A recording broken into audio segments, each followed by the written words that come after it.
This is Akşehir in Turkey.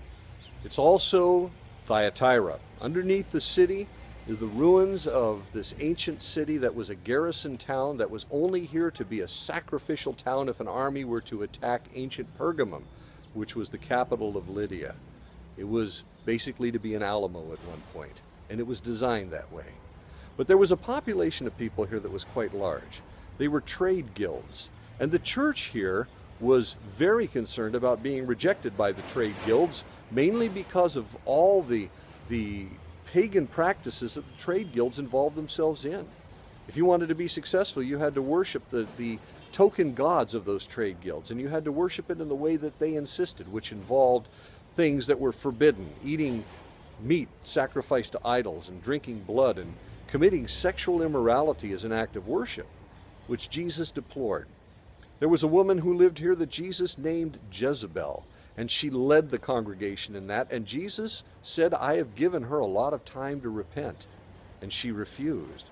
And so Jesus, gentle Jesus, meek and mild, had judged her and was going to take her out, and, as he said, her children, which may be her disciples.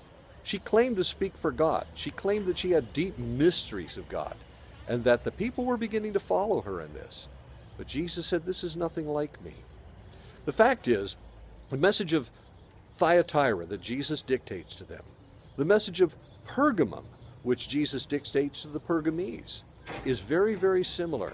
And it says the same thing, which is the whole book of Revelation. It's a wide-angle lens by which to look at the book of Revelation. It's the fact that Jesus is revealing himself. And all the other gods in the world, all the other philosophies, all the things that people worship, not only are they nothing like him, that he is not just preeminent over them, or that Jesus is merely, as some people are putting it, the Christian God, that he is God over all, and that none of these things around these pagan practices, these idolatrous things, or the false gods, not only they weren't anything like him, they weren't at all, and they were a lie.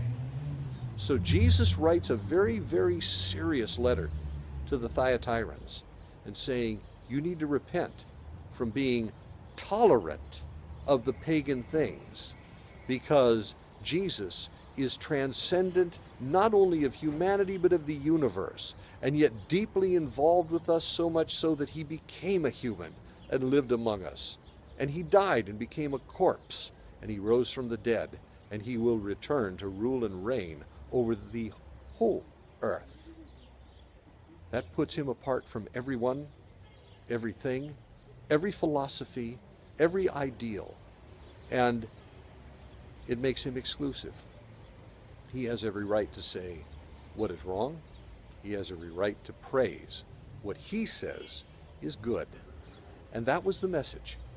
And so I hope it's a message for us today. The church at Thyatira, they were tolerant of the wicked things, the pagan things of the world.